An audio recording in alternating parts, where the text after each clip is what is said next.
Bien, chicos, ahora sí. Ahora sí, jóvenes, vamos a ver. Bueno, como pueden observar, el tema del día de hoy es el primer militarismo. ¿Ya, chicos? Estamos con el primer militarismo. Ok, chicos, ya. Antes de comenzar la clase, jóvenes, me gustaría que me explicaran qué entienden ustedes por primer militarismo. A ver, chicos, ¿alguno de ustedes, alguna opinión, algo? Vamos a ver, chicos. Muy bien, creo que tenemos una respuesta. Hay militares, mando superior, el mando de... Muy bien. Está bien. El primer militarismo, chicos, es la primera etapa de la naciente república, ¿no? Dicho sea de paso, jóvenes, Jorge Basadre, el historiador peruano Jorge Basadre Gutmann, nos habla de este periodo. Este periodo es la primera etapa de la república, el inicio, el inicio de la vida republicana de nuestro país. Para este momento ya se ha superado algunos de, ¿no? Ya se han superado algunos problemas. Bueno, algunos, por ejemplo, el aspecto político más o menos ya se venía resolviendo. Pero mire el año, estamos eligiendo como el año 1827 propiamente. Profesor, pero el Perú proclamó su independencia en 1821. Proclamó Lima, recuerda, Lima es la que proclama su independencia en 1821, la ciudad de Lima. ¿Ya, chicos? Ok. Lima es la que proclama su independencia en el año de 1821. En 1824 son derrotadas las fuerzas realistas en la batalla de Ayacucho. Pero, Bolívar se queda en el Perú 3 años más, ¿ya? Es el periodo de la constitución vitalicia de Bolívar. ¿Ya, chicos? A ver, para la historiografía oficial peruana, el periodo de 1821 a 1842 constituye la primera fase de la República. Eso es para la historiografía oficial, ¿ya? Pero para cuestiones prácticas ya vamos a ver otras fechas, ¿ya? Oficialmente esto se inicia en 1821, ya en que el general, bueno, ya, don José San Martín proclama la independencia del Perú en Lima, capital hasta entonces del Virreinato del Perú. Al menos eso es en teoría, por lo menos con los documentos solemos manejar esto, por cuestiones, no por cuestiones de documento y todo lo demás. Ya. Fue Jorge, en cambio, la opinión de Basadre, propiamente el inicio de la República, ¿no? Sería censo estricto con la instalación del primer Congreso Constituyente. Una pregunta de admisión, chicos. ¿Quién fue el primer presidente del Congreso? Ojo, no presidente de la República, sino primer presidente del Congreso. En aquella época obispo y posteriormente arzobispo Javier Luna Pizarro. Él estuvo a cargo. Recuerden que los primeros mandos políticos se dividían entre abogados, clérigos, militares, ¿ya, chicos? Y uno que otro médico. Eran las primeras profesiones que asumieron el control de la República.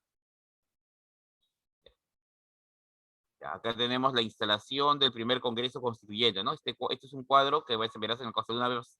Si alguna vez vas al Congreso, verás este cuadro. La instalación del Congreso Constituyente.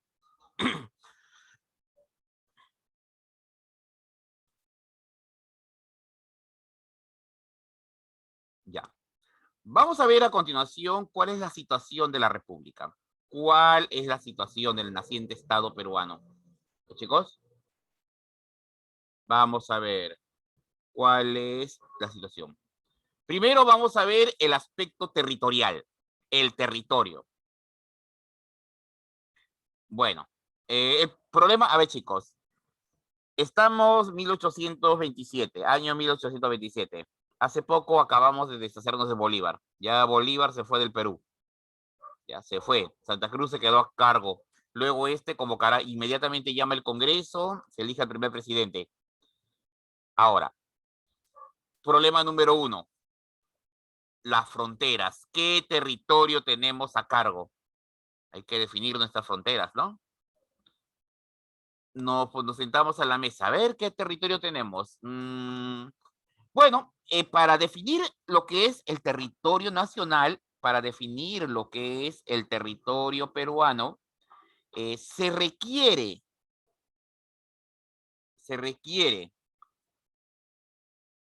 a ver, bueno, se empleará dos principios básicos.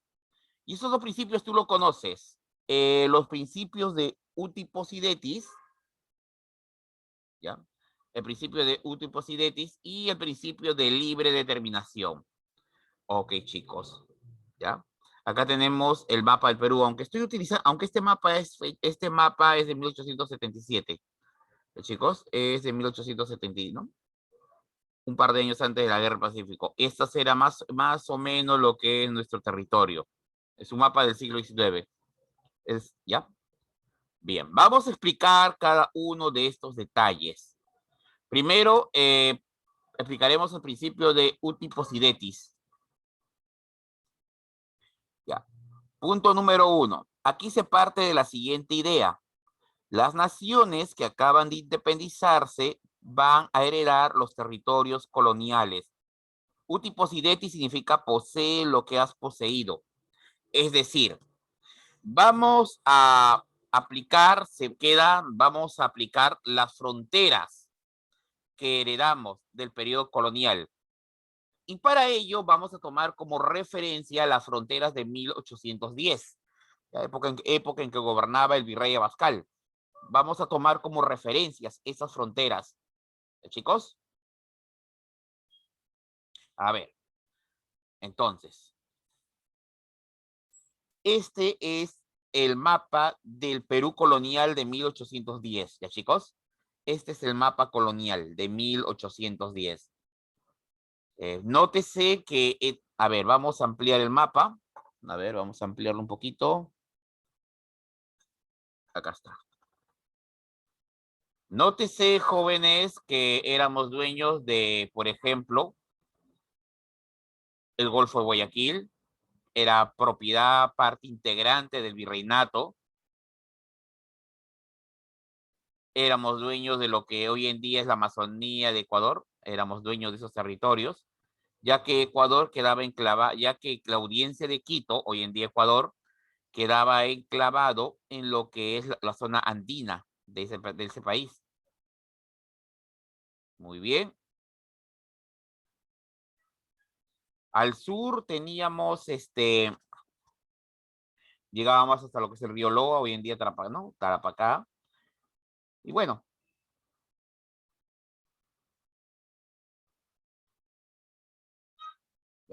esos eran los territorios que teníamos. La selva, puedes observar que la frontera se extendía, ¿no? Hacia el río Purus, se extendía hacia el río Purus, ¿ya chicos? Y el río Madre de Dios se había convertido en frontera. Era la frontera en aquella época. Ya, ese es el territorio que poseíamos al inicio. ¿Ya? Ese es el territorio que poseíamos al inicio de la República original. Claro, un territorio más, territorio menos. Ya. Entonces, en teoría, este es el territorio que debíamos tener, bueno, o al menos que se tenía que adjuntar a nuestra naciente república. Ya, ese fue el primer principio, o sea, la base. Esto se complementaba con el siguiente principio, el de libre determinación de los pueblos. A los pueblos se les va a permitir decidir a qué país querían pertenecer. Es decir, a la población de un país se le iba a preguntar, señores, ¿ustedes a qué país quieren pertenecer? Y tenías el derecho de elegir, ¿me entiendes? Entonces, ese era el otro principio, la libre determinación de sus pueblos. Y bajo ese principio se comenzaron a modificar las fronteras empezaron a modificarse. Por cuestiones geopolíticas, por cuestiones prácticas territoriales, algunos países elegían dejar de pertenecer a un estado y pasar a otro. ¿Ya, chicos? Claro, eso es un poquito discutible, pero ya que podían ser persuadidos por las buenas o por las malas. De esa manera, chicos, nuestro país perdió lo que es la provincia de Guayaquil. Miren, chicos, comparen. A ver, miren, este es el mapa de 1825. Chicos, a ver, por favor, quiero que lo vea atentamente. Miren, hemos conservado todavía, pero miren el territorio que hemos perdido. Hemos perdido Guaya. Hemos perdido Guayaquil.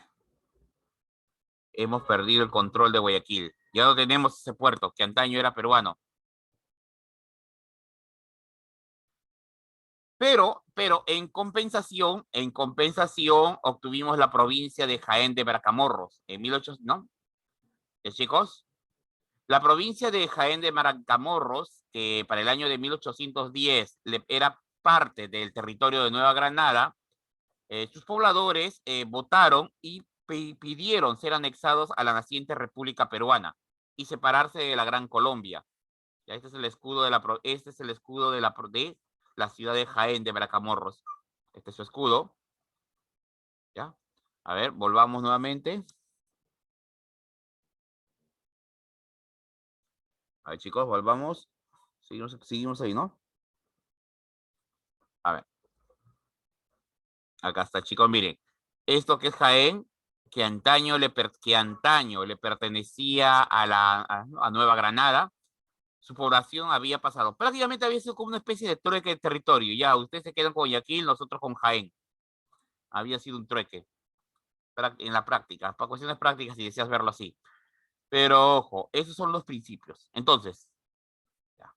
O sea, en resumen, la única diferencia sería esto. A ver, vamos de nuevo a usar este mapa. Esto es Jaén, mira, esta partecita que está hundida, ahora se había cerrado. Chicos, a ver, si lo quieres, si lo quieres ver de esta manera. O si lo quieres ver de esta manera.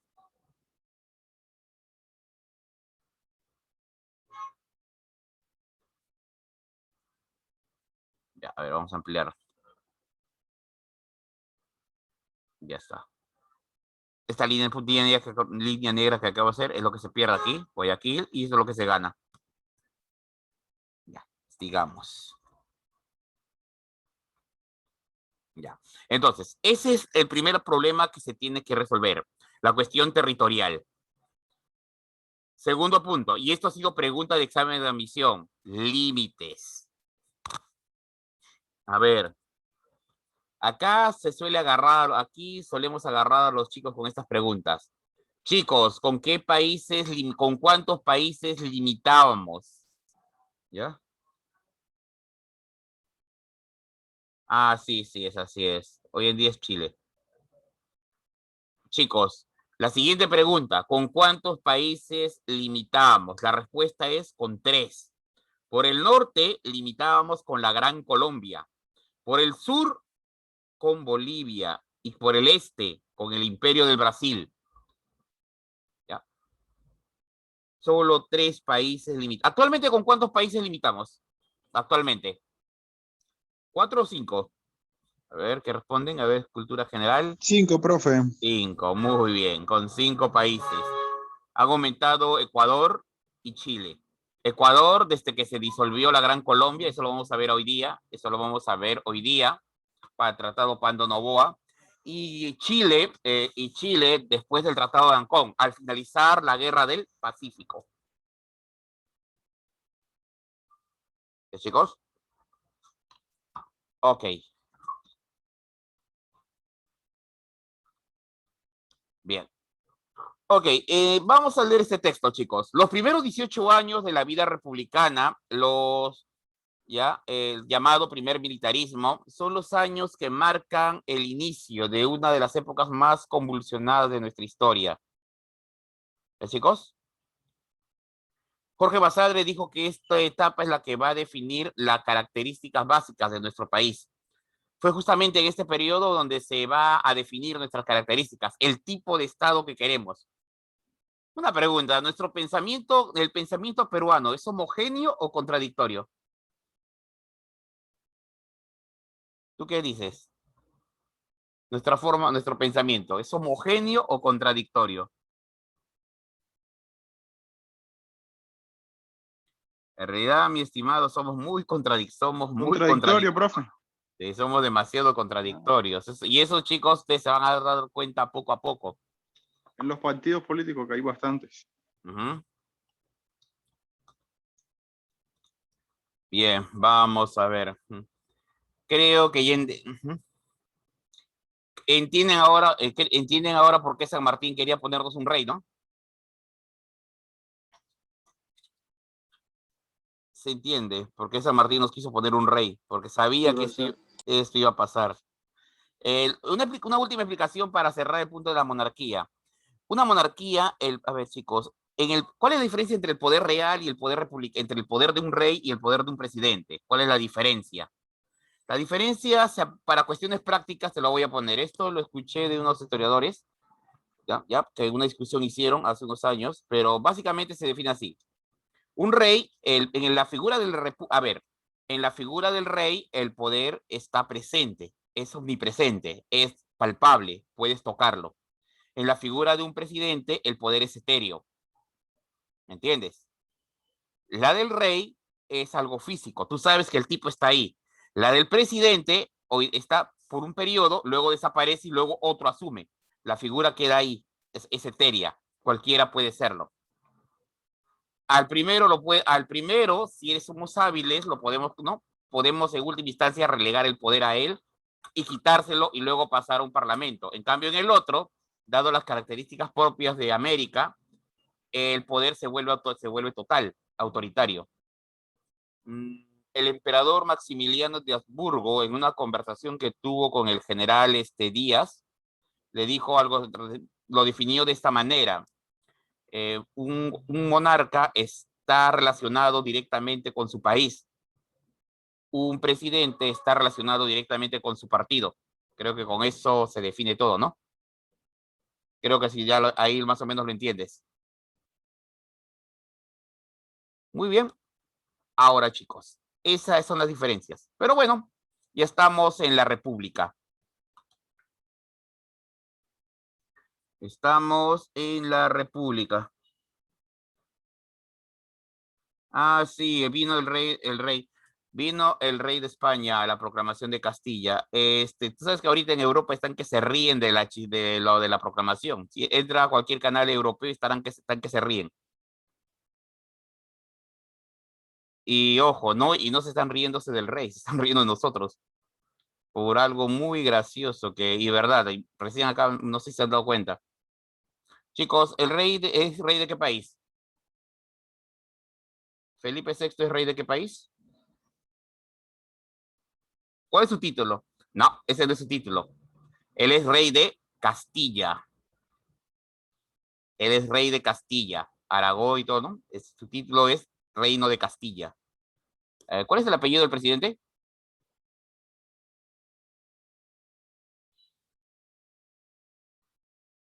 Castillo, muy bien, pregunta. O sea, él es descendiente de... Ah, y él es, por lo tanto, es descendiente... Ajá, bien. Por eso están que se burlan, porque los europeos son bien fastidiosos con eso de la heráldica, son bien molestosos ellos. Están que se ríen. Bueno, en fin, dejémoslo. Bueno, son cosas que solo pasan son cosas que solo pasan en América Latina. ¿Ya, chicos? Cosas que pasan en América Latina. Dejémoslo ahí. Solo esperemos que no me lo malo, solo esperemos que todo siga bien. Economía. Recuerda, muchachos, que esa es la parte más importante de todo. En cualquier momento, en cualquier punto de la vida de un país y la de ustedes, esta es la parte más importante. Cualquier cosa puede estar mal, pero si esto sale mal, ya fuimos. Economía. Primeros años de la vida independiente, nuestra economía es precaria. ¿Por qué? La guerra de la independencia nos ha arruinado. El virreinato del Perú era el centro neurálgico del poder colonial español. Era el virreinato más rico de América. Pero ahora la situación estaba destruida. La agricultura, ¿no? Relegada. La minería, destruida. Las minas estaban inundadas. El mercado interno es muy pequeño. Por lo tanto, esto no puede, al ser un mercado interno pequeño, no puede, el comercio está limitado.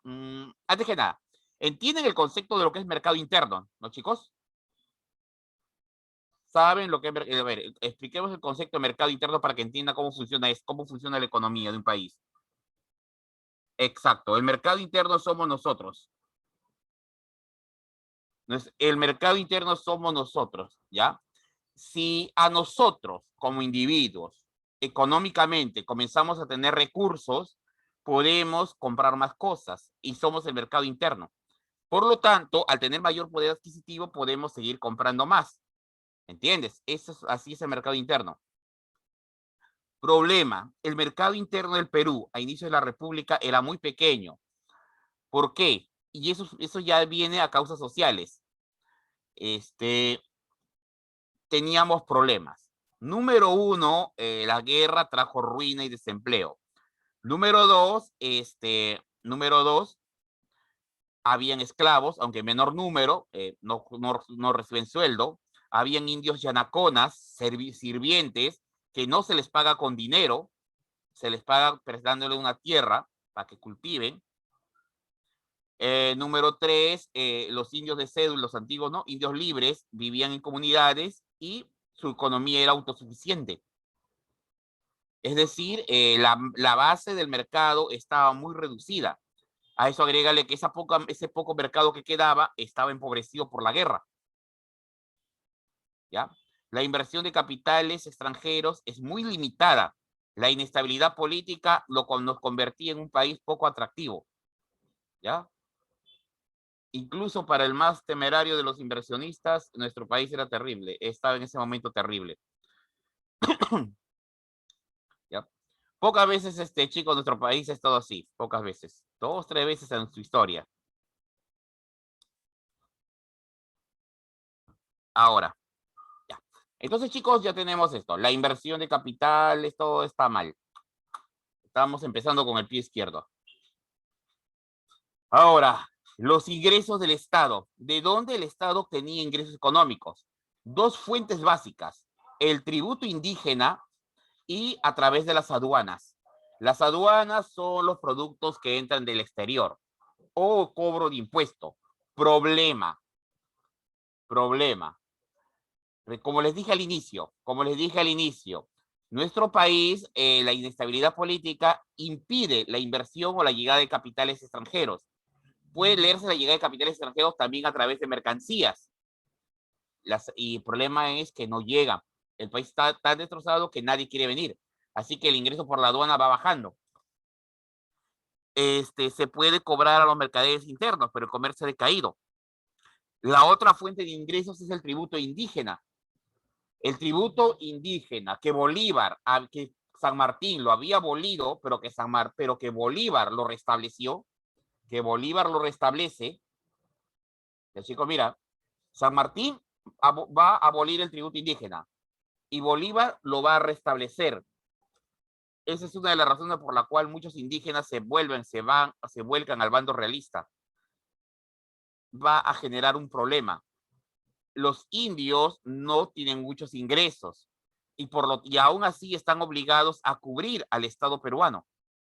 Es decir, los ingresos a través del tributo indígena son exiguos, son bajos.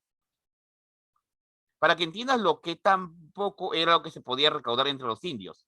Durante la era del guano, Ramón Castilla decidió abolir el tributo indígena. Y una de las explicaciones que dio era que era absurdo. Era muy poco lo que se recaudaba a través del tributo. Pero así que con eso date una idea que inicio de la República, el Estado peruano vivía gracias al tributo indígena. Política.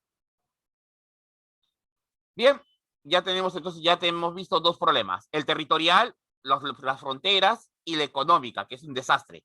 Ahora vamos al aspecto político. Chicos, ¿quiénes son los que tienen que estar A ver, cuando el Perú nació independiente, ya sabemos que los militares asumen el mando. Pregunta a todo el salón. Díganme, jóvenes, quiénes debían asumir realmente la dirección del país. A ver, ¿quiénes eran los que tenían que tener el mando del país cuando iniciamos nuestra vida republicana? ¿Has escuchado tú el término clase dirigente? Una clase dirigente. No sé si has escuchado ese término alguna vez.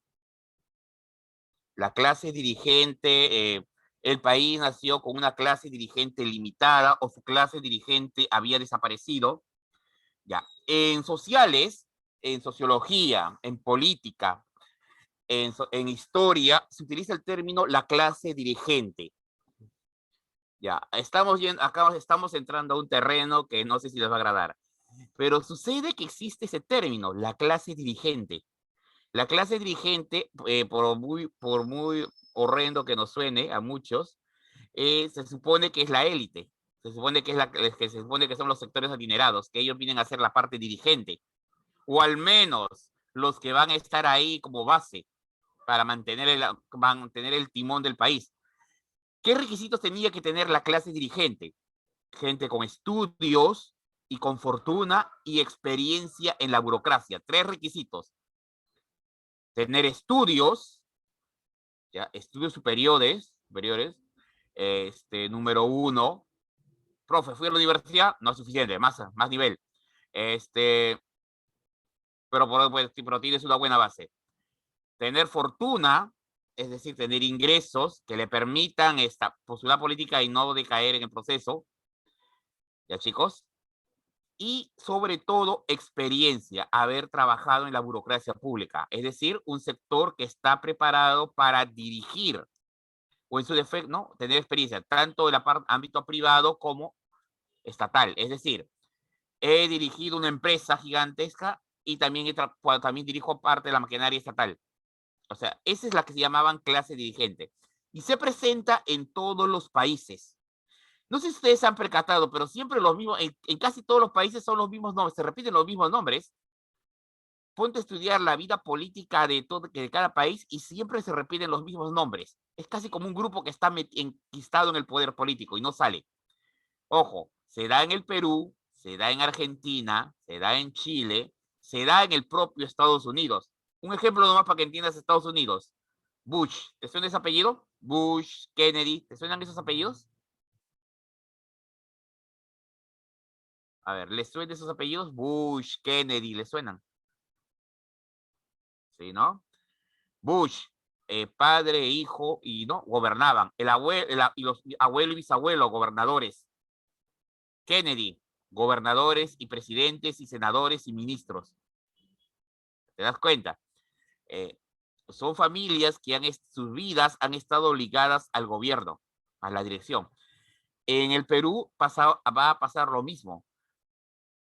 Léete quienes han sido ministros y te vas a dar cuenta que siempre se repiten, casi siempre se repiten los mismos apellidos. Casi siempre se repetían. Por ejemplo, había el apellido Díaz-Canseco, que hasta la época de Toledo, hasta la época de Ollanta se repetía. Siempre había un Díaz-Canseco a cargo. Con PPK un poco que se rompió la costumbre. Con PPK, con los últimos 5 años ya se rompió la costumbre de que un Díaz-Canseco estuviera en el Congreso, estuviera en el ministerio. Pero fue casi una tradición, casi una tradición. Ya. Entonces, pero, ¿cuál es el problema? No es que eso estuviese mal. Bueno, en realidad sí está mal porque no hay cambios, pero bueno, ¿qué le vamos a hacer? ¿No? La otra es una revuelta y que por lo que se vio en el primer militarismo no era una salida adecuada. El problema aquí es que la clase dirigente que estaba llamada a asumir en la dirección del país, el mando, había un problema. Miren, el Perú, cuando nació independiente, previo, durante el virreinato del Perú había sido, quiero que entiendas, el virreinato del Perú fue la colonia más rica, mejor organizada de América, ¿me entiendes? Estaba muy bien organizada, era próspera, su nivel de vida era aceptable, ¿ya? Tenía un grupo dirigencial que manejaba la audiencia, que manejaba la real audiencia, una aristocracia criolla que estaba acostumbrada a gobernar y controlar el virreinato, ¿me entiendes? Y que durante la independencia tomaron el mando y lograron, al menos por un momento, reprimir la independencia. Pues bien, todo este grupito, que era el que estaba llamada a tomar el control del país, no era un grupo de fiar. ¿Me entiendes? Los aristócratas del país, quienes tenían estudio, fortuna, experiencia y ya habían gobernado. Ojo, podrán ser lo que quieras, pero al menos eran muy eficientes en su trabajo, no eran de fiar. No confiaban en ellos. ¿Por qué? Chicos, durante la guerra de la independencia, esta gente, ¿a quién le fue? Esta gente peleó por qué bando, ¿por el bando patriota o el bando realista? ¿No? Chicos, la aristocracia peruana, y esa es una de las razones por la cual Bolívar nos agarró odio, y es una, ¿no? La aristocracia peruana, como te estaba diciendo, peleó durante la independencia por la corona. Chicos, peleó por la corona. Lealtad a la corona. Es decir, pelearon por el bando realista. La élite criolla peleó por el bando realista. Una pregunta, los militares que habían sido los vencedores, en este caso el ejército patriota, que obviamente habían oficiales peruanos ahí, ¿ya? ¿Confiaban en la aristocracia? ¿Tú qué crees? ¿Los militares confiaban en la aristocracia? ¿Sí o no? No. Una pregunta, si ustedes hubieran peleado la guerra de la independencia por el bando patriota y tenían el mando militar, ¿confiarían sinceramente en la aristocracia, sabiendo que estos eran leales al rey? Obviamente que no, ¿no? Bien, entonces. Pero chicos, entonces se dan cuenta cuál es el problema, ¿no? Tenemos un grupo de personas que está capacitada para dirigir. Tenemos un grupo de personas que está capacitada para dirigir, pero que no son de confianza. Pero lo que era peor era que muchos de ellos, ejemplo, Pío Tristán, que era el más capacitado, y al cual sí se le invitó, era el más capacitado, y al cual sí se le invitó a gobernar, se le pidió abiertamente que por favor asumiera el mando. Él, mira lo que había hecho. Después de la batalla de Ayacucho se había proclamado virrey del Perú.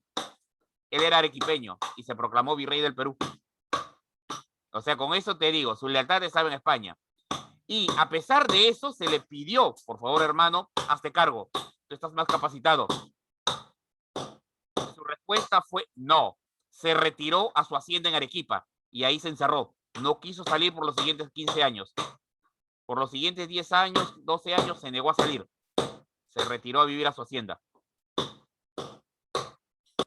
Estamos, jóvenes, ante un peligroso vacío de poder. ¿Entiendes? Ahora estamos ante un vacío de poder. Chicos, un vacío de poder es muy peligroso. El mando.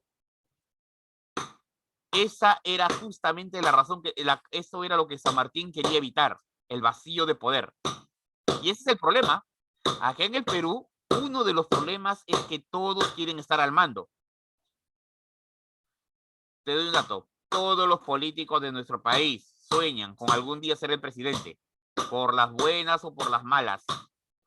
Bueno, ese vacío del poder, chicos, fue cubierto por los caudillos militares, quienes participaron en la independencia. Por esta razón,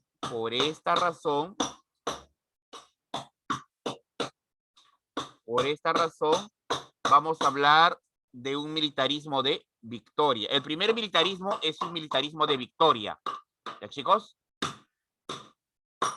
Repito, el primer militarismo es un militarismo de victoria, ya que los militares ganaron la independencia, ganaron las guerras de la independencia. Por eso se habla de militarismo de victoria. Chicos, sí, esta es una caricatura de inicio de la República. Una caricatura como presentan a los militares de su época. Chicos, bien, sigamos. Este periodo, bueno, hay inestabilidad política.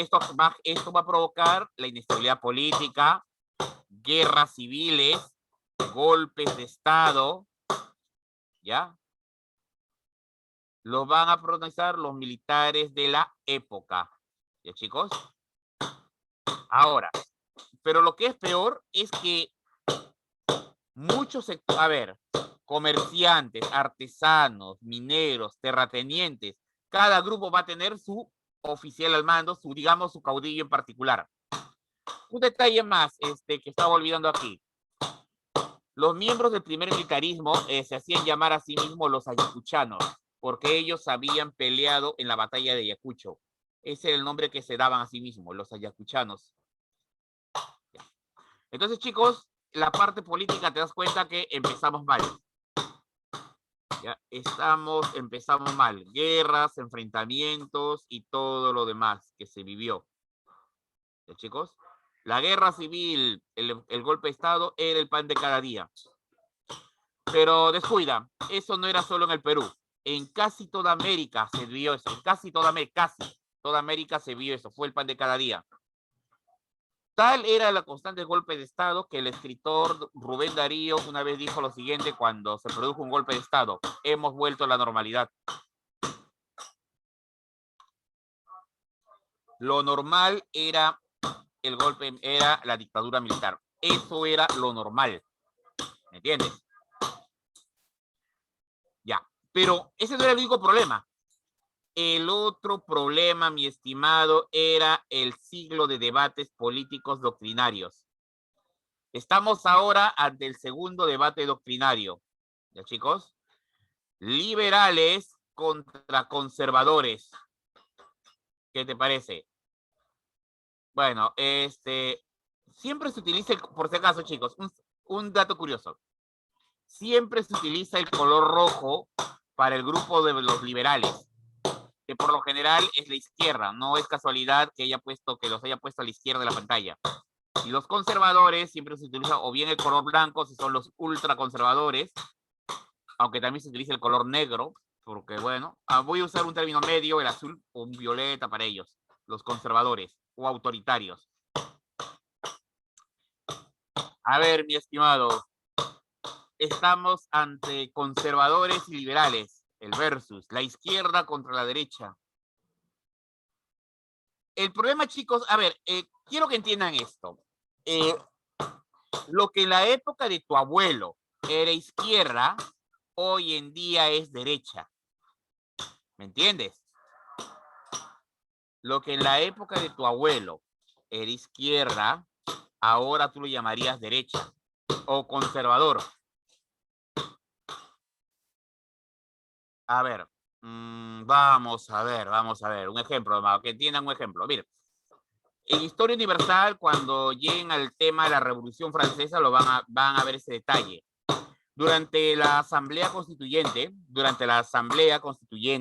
en la Revolución, Luis XVI se sentó, ¿no? Y miró a todos, y miró ¿no? a todos los representantes. Los que estaban a favor del rey se colocaron a la derecha del rey, los amigos del rey. Los que estaban en contra del rey querían tumbárselo y por lo tanto proclamar la república a la izquierda. ¿Me entiendes? A la derecha, la gente que está con el rey, o sea, los conservadores, los que quieren mantener el status quo. A mi izquierda, aquellos que quieren romper, cambiar y modificar el orden. Así empezó la denominación izquierda-derecha, ¿me entiendes? Así empezó. Puede darse el caso, ojo, se va a dar el caso, lo que en un país pareciera izquierda, en otro país sería tomado como la ultraderecha. ¿Me entiendes? No es un parámetro, ojo, es una manera muy simplista de catalogar a los grupos políticos. Es muy simplista. A ver, por ejemplo, un conservador estaría en qué lado, chicos, ¿derecha o izquierda? Un conservador. Derecha. Derecha. Pero pregunta, ¿es lo mismo un liberal izquierda? Pregunta, ¿es lo mismo un izquierda un izquierdista en el Perú y un izquierdista en Europa? No. No. No. No es lo mismo. Chicos, no es lo mismo. Ojo, acá en el Perú, la izquierda, pero la tradicional, no la izquierda actual, o sea, la izquierda tradicional, la que representa el actual presidente, ellos son izquierda tradicional. Y ellos en Europa pasarían por gente de ultraderecha. Pasarían por su forma de pensar. ¿Ya? Solo escuchen las entrevistas cuando le hacen al, ¿no? Cuando se para candidato. Tú lo escuchas y te cuento que hasta los sacerdotes, que hasta el Cipriani se quedaría corto. Así es. La derecha extrema en Europa. La derecha ultraconservadora. Pero bueno, son cosas que pasan en América Latina, ya te dije. Ok. Cosas que pasan en Europa. Lo que pasa, mi estimado, es que para que lo entiendan de esta manera, los países de América del Sur, o bueno, o al menos los sectores populares, son, desde el punto de vista social, conservadores, desde el punto de vista social. Desde el punto de vista económico, algunos son, bueno, los que ya han pasado por crisis se vuelven liberales y los que están bien tratan de irse de izquierda, en fin.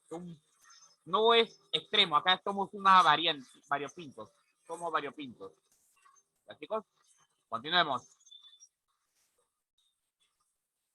Para los liberales, el Congreso debe ser el primer poder del Estado. Para un liberal, el Congreso debe ser el primer poder del Estado. ¿Me entienden? Por lo tanto, debe tener mayores atribuciones y más poder que el Poder Ejecutivo, el cual está en manos del presidente. A ver, chicos, bajo este precepto, ¿el peruano es liberal o conservador? Miren, para los liberales, el Congreso debe ser el primer poder del Estado. Por lo tanto, debe tener mayor atribución y más poder que el Ejecutivo. Bajo este concepto, ¿el peruano es conservador o liberal?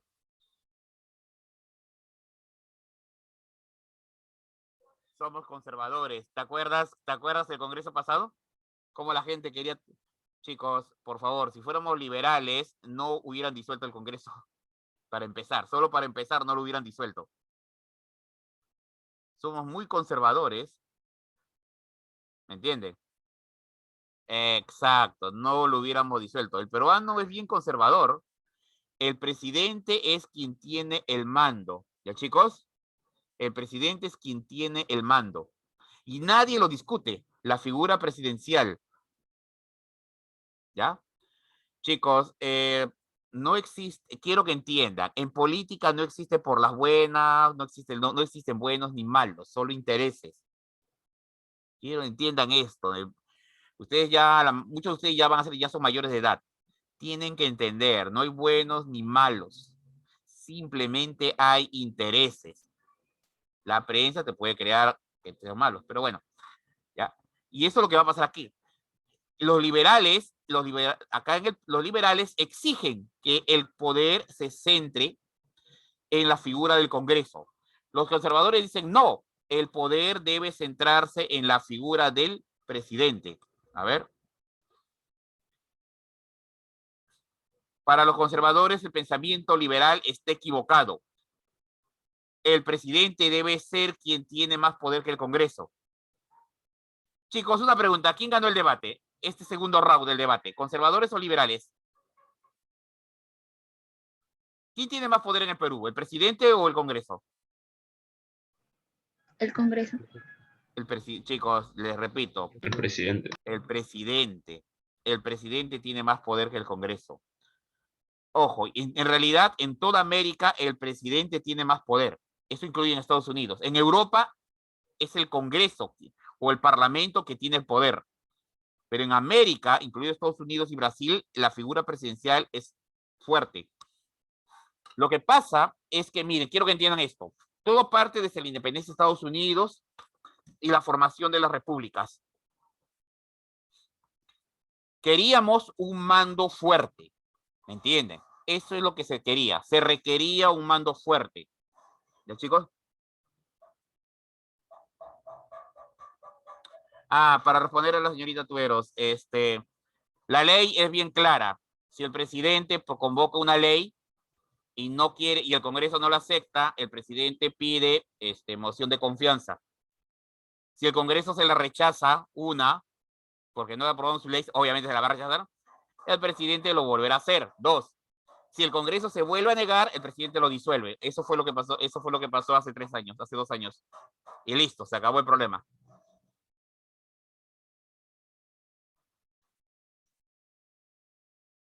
Bien. Ok. Chicos, entiendan. Esto es en toda América. Voy a explicarles. Cuando se fundaron las repúblicas, y eso incluye Estados Unidos, necesitábamos un mando fuerte que tuviese el control de todo el territorio, de todo el país, en todos los países de América, incluido Estados Unidos. El problema es que ese mando fuerte solo se podía ver en la figura de un rey, pero no queríamos un rey. ¿Entienden? No queríamos un rey, queríamos república. Por lo tanto, chicos, se crea la figura presidencial con todos los poderes de un César. Es decir, queríamos un César, pero que a la vez su tiempo fuese limitado. ¿Me entienden? Queríamos un César, pero no queríamos que el César se quede tanto tiempo. Así que, compadre, tu poder va a ser de 4, 5 o 6 años, dependiendo cada país. Con reelección o sin reelección, pero ahí nomás. Esa es la manera como se manejan las repúblicas de América. ¿Ya, chicos? Ya, jóvenes. A ver, ¿es un compañero de eso? Ah, sí, puede aprobar cualquier... Sí puede. Gobierna a través de decretos. Eso sí se puede hacer, gobernar a través de decretos. Eso ya es parte de nuestra historia. Bien, chicos, sigamos. Ya. Ahora, ya hemos visto, miren, hemos visto el aspecto político, económico y territorial. Ahora vamos a ver ya este cuadro de Pancho Fierro, creo, los militares entrando a Lima. Ahora vamos a ver el aspecto social. Chicos, cómo estábamos a inicios de la República.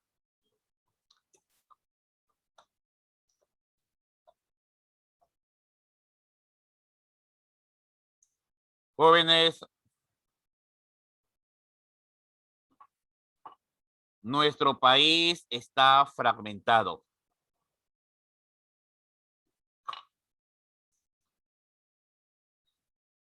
Empezamos con el pie izquierdo, muchachos. Empezamos con el pie izquierdo.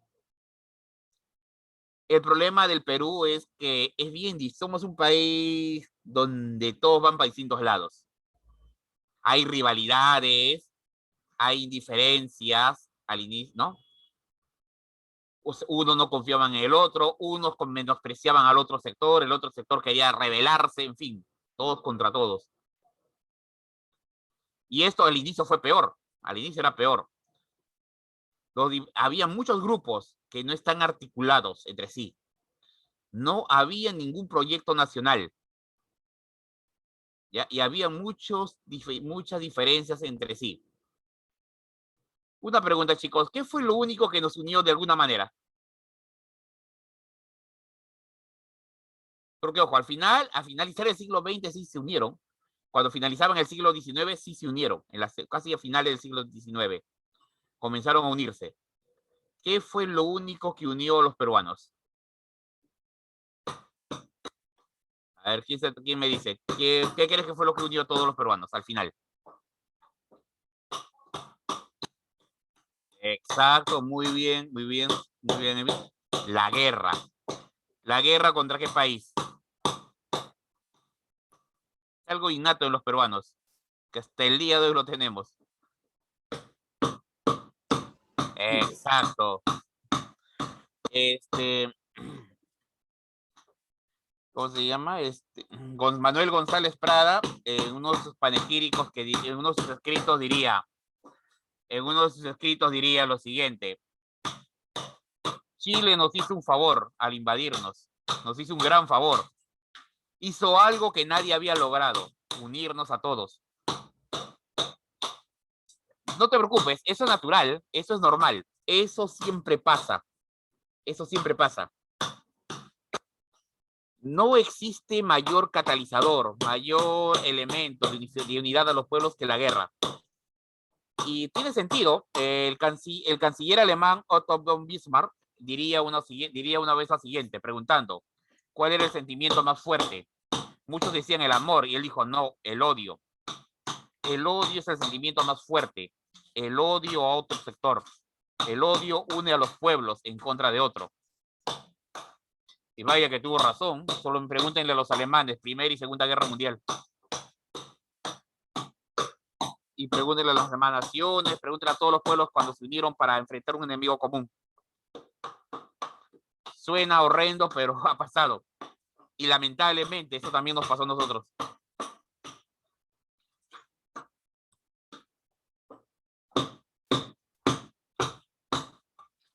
Ahora, pero chicos, esto falta tiempo. Faltaría tiempo. De momento, a inicio de la República no había una conciencia nacional. Todavía no. Faltaría todavía varias décadas para ir formando poco a poco una conciencia nacional. Ahora, teníamos dos problemas que arrastrábamos de la época colonial. Uno más grave que el otro, la esclavitud y el tributo indígena. Chicos, sinceramente, aunque suene cruel decirlo, ¿cuál era más grave? Ojo, ¿cuál era más grave, la esclavitud o el tributo? Sinceramente, ¿cuál crees que fue más grave?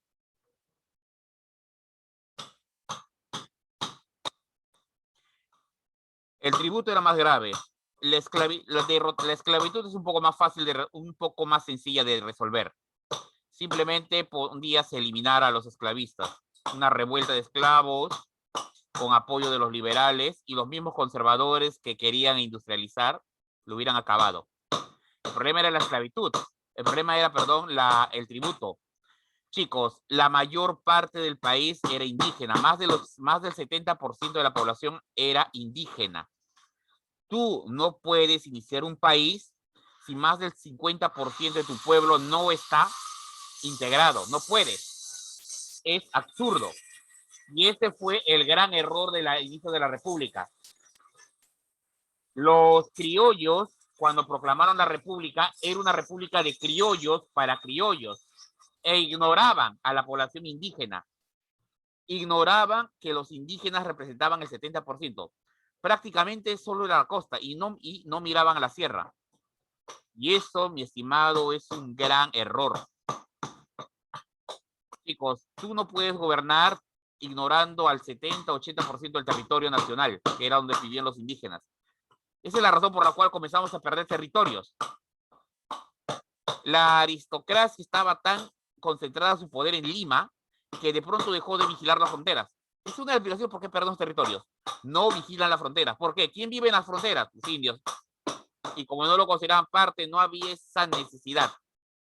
¿Por qué intentaron defender la frontera con Chile? Porque como es costa, eso sí les dolía directamente a ellos. ¿Entiendes? Ese fue el gran problema. Ese fue uno de los mayores errores. Lo otro se podía resolver más rápidamente. De hecho, fue resuelto rápidamente. Vamos a ver aquí, jóvenes, que quien resuelve el problema no es Castilla. Quien resuelve el problema de la esclavitud no es Ramón Castilla. Vamos a ver aquí ese detalle. Ya, eso se resuelve casi en primera, ni bien inicia la República. El problema es con los indígenas. Y eso es una de las discusiones que va a hacer Manuel González Prada, ¿no? Después de la Guerra del Pacífico. Cuando tanto Manuel González Prada como el propio José Carlos Mariátegui hicieron ¿no? Explicaron cuál fue el error. Y el problema era que los indígenas, ¿no? La población indígena, que era la mayoría, no fue integrada. Ya.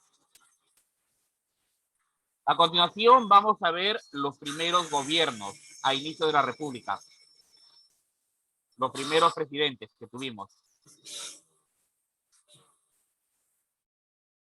A ver. Bien, mi estimado, te presento al primer presidente de la etapa republicana, don José de la Mar. Chicos, la Mar, mira, elegido por el Congreso, fue elegido por el Congreso. Él es el primer presidente constitucional del Perú. Primer presidente, bueno, propiamente ya. ¿Por qué digo así, chicos? Lo profesional de 1827. Propiamente ya de la República en sí.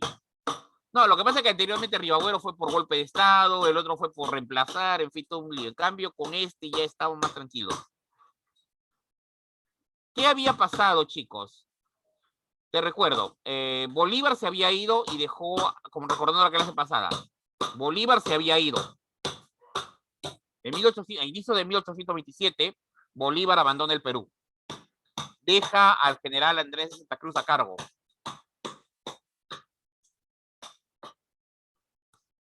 Deja a Santa Cruz a cargo.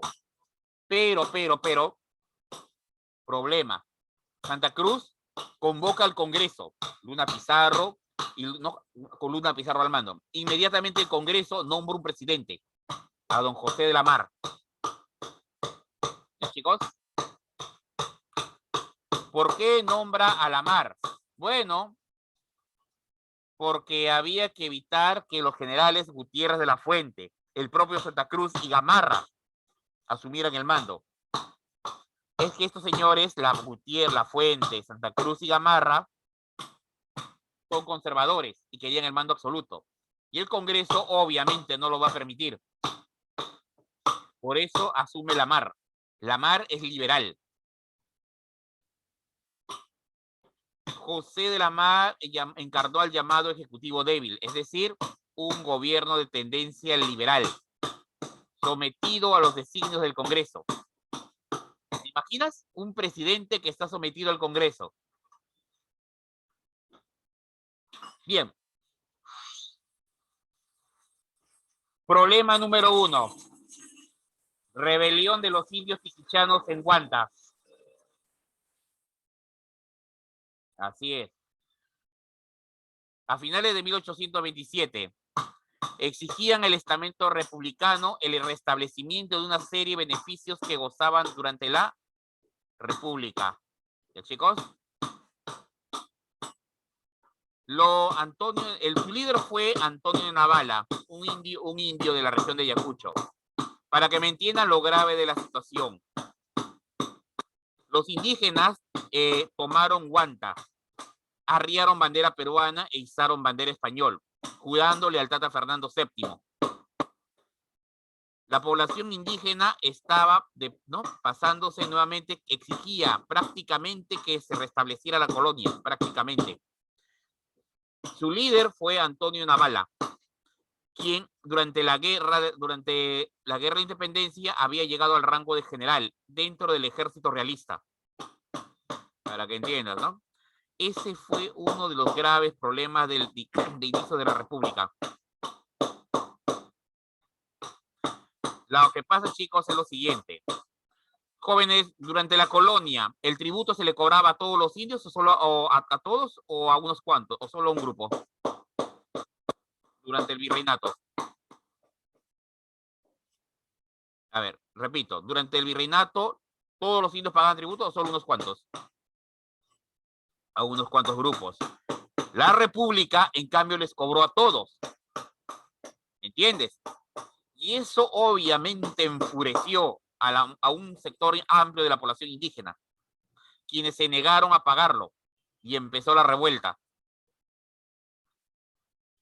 La rebelión fue reprimida de manera violenta. ¿Ya, chicos?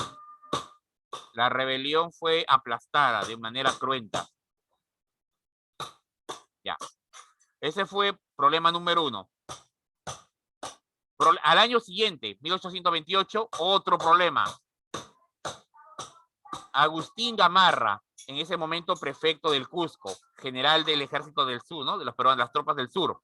Mira lo que hace. Invade Bolivia. Así es. Sin permiso del Congreso, sin autorización de nadie, Gamarra tomó el ejército e invadió Bolivia. Bueno, eran otros tiempos. Imagínate que hoy en día hiciéramos eso. Invade Bolivia y exige la renuncia de José Antonio de Sucre. Sucre, mano derecha de Simón Bolívar y primer presidente de la República de Bolivia, se encontraba gobernando este país. Bueno, Agustín Gamarra invade Bolivia. Una vez que Sucre renuncia, proclaman presidente al general Andrés de Santa Cruz. ¿Ya? Esto se logró gracias al Tratado de Piquiza, el 6 de julio de 1828. La renuncia de Sucre. Sucre renuncia y abandona Bolivia. Una pregunta, chicos. Simón Bolívar, quien había puesto a José Antonio de Sucre, presidente de la actual Bolivia, ¿le hizo gracia esto? ¿Tú qué crees? ¿A Simón Bolívar le hizo gracia todo esto? Pues te cuento. Simón Bolívar, quien en ese momento se encontraba en la Gran Colombia, se enfureció. El proyecto de Simón Bolívar era, hasta ese momento, joven, unificar la Gran Colombia, Perú y Bolivia.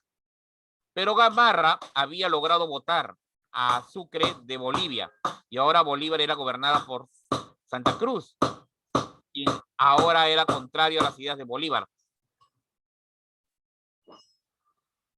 Simón Bolívar estaba furioso. Pronto se iniciaría la guerra. ¿Ya, chicos? Pronto se va a iniciar la guerra. 1828 se inicia la guerra contra la Gran Colombia. Causa: ambición de la Gran Colombia por los territorios de Tumbes, Jaén y Maynas. Y el odio mutuo entre Bolívar y las élites criollas. Para que me entiendan, muchachos. ¿Por qué vamos a pelear? Por esto. Todo lo que está aquí y acá, todo esto es el territorio en disputa. La Gran Colombia exige esto. Esto incluye la ciudad de Iquitos. Exige también Tumbes, parte de Jaén. Obviamente también lo que es el Alto Perú, que están furiosos ellos. ¿Ya, chicos? Chicos, la guerra había empezado. A ver, pero una pregunta más, chicos. ¿Qué países integraban la Gran Colombia? A propósito, ¿qué países integran la Gran Colombia? A ver, una pregunta de admisión. ¿Qué países integran la Gran Colombia? Ecuador, muy bien. Muy bien, va uno, Ecuador. Colombia. ¿Qué otro país? Chicos, en América 3 países tienen la misma bandera. Casi similar. Venezuela. Venezuela, muy bien. La Gran Colombia está integrada por lo que hoy en día es Ecuador, Colombia, Venezuela y Panamá. Así es, mi estimado. Cuatro países. Cuatro versus, ¿contra quién? Contra Perú. Mi estimado, una pregunta. ¿La guerra se libró en territorio de la Gran Colombia o en territorio peruano? ¿Dónde se libró la guerra? No. La guerra se libró en territorio de la Gran Colombia. Lo que pasa, chicos, es que en aquella época el alto mando peruano, me imagino que consideró que la mejor defensa es el ataque. Así que nos lanzamos a la guerra. La guerra se libra en dos campañas. La campaña naval al mando del almirante Vice. La Marina de Guerra del Perú tomó el puerto de Guayaquil, luego de vencer en los combates navales de Malpelo y Dos Cruces. Así es. Imagínate, la flota peruana logró deshacerse de la flota de la Gran Colombia en dos combates navales. ¿Ya? Él es el contraalmirante Martín Vice. Y ese es el territorio que ocupamos, Guayaquil. Lamentablemente, en dicho combate, el almirante muere. Vice, ¿era peruano o inglés? Acá su nombre está castellanizado. Él es inglés. Él es inglés. Había combatido en el combate de Trafalgar contra la flota de Napoleón. Vino al Perú en calidad de mercenario. Se casó con una mujer de acá, una mujer peruana. Y bueno, le gustó nuestra tierra y se quedó a vivir acá. Hasta el día de hoy tenemos a sus descendientes. Se quedó a vivir aquí. Le agradó nuestra tierra. Era un hábil marinero. Solo imaginen, muchachos. Nuestras dos primeras victorias navales. Malpelo y Dos Cruces, nuestras primeras victorias navales. Y de pasadita, la toma de Guayaquil, de pasadita. Lamentablemente murió en combate. Pero bueno, ¿qué le vamos a hacer? Luego tenemos la la campaña terrestre. La dirige el presidente Lamar y el general Gamarra. Se libran las batallas de Sanguro y Portete de Tarqui entre las fuerzas peruanas y las fuerzas de la Gran Colombia. Debido, chicos, a que no encontré ilustraciones peruanas, por alguna razón no he encontrado, por más que he buscado, no tenemos muchos cuadros ni pinturas sobre la guerra contra la Gran Colombia. En cambio, revisando la historiografía de Colombia y de Ecuador, ellos sí hablan bastante de esta guerra. ¿Ya? Chicos, repito, para que los que no me han entendido. Causas de la guerra. Todo empieza aquí, chicos. Todo empieza con esto. Invasión a Bolivia. Pregunta, ¿quién invade Bolivia? Agustín Gamarra. ¿Por qué? ¿A quién quieren votar? A Sucre. ¿Quién es Sucre? José Antonio de Sucre, mano derecha de Simón Bolívar. Lo que pasa es que Bolívar, todo empieza cuando Bolívar separa el Alto Perú del Bajo el Perú. En el Alto Perú se crea la República de Bolívar, hoy en día Bolivia. Imagínate, Simón Bolívar era tan megalómano que le puso su nombre a un nuevo país, al nuevo país, Bolívar, tierra de Bolívar. Con el tiempo lo cambiaron a Bolivia. Con el tiempo lo cambiaron a Bolivia. ¿Entiendes? Y Bolívar quería integrar, unificar a la Gran Colombia, el Perú y Bolivia en un solo país. Problema, la aristocracia peruana no quería.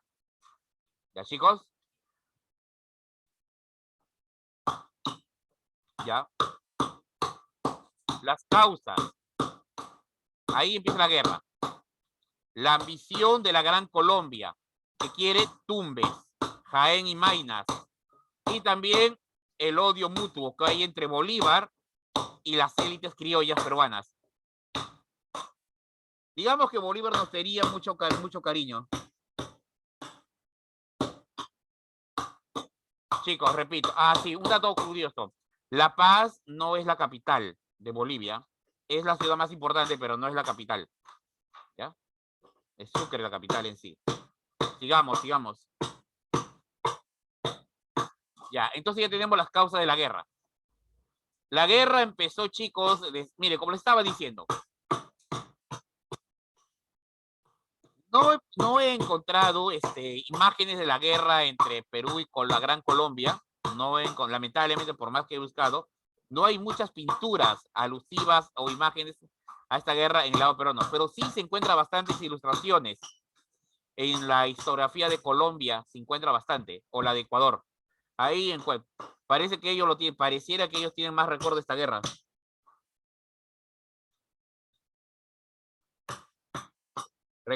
Sí, chicos, verdad. Si Bolívar. Verdad, esa fue buena pregunta.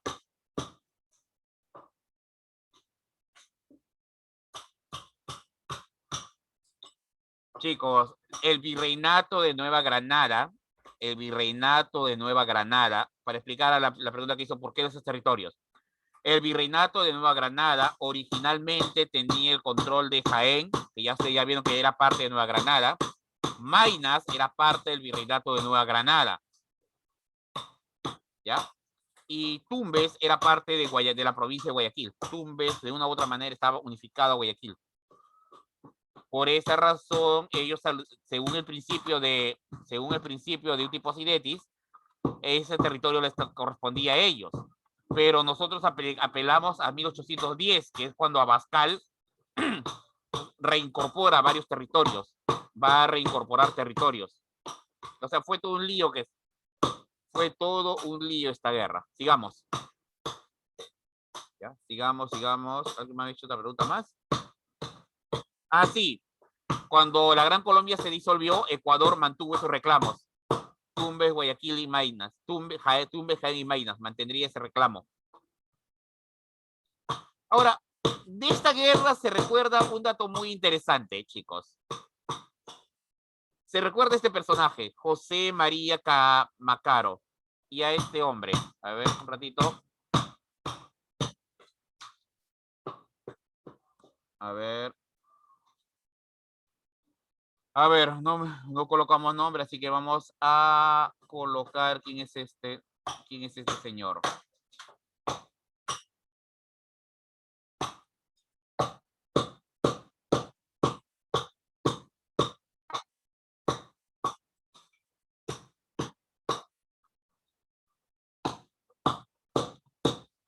Ya está.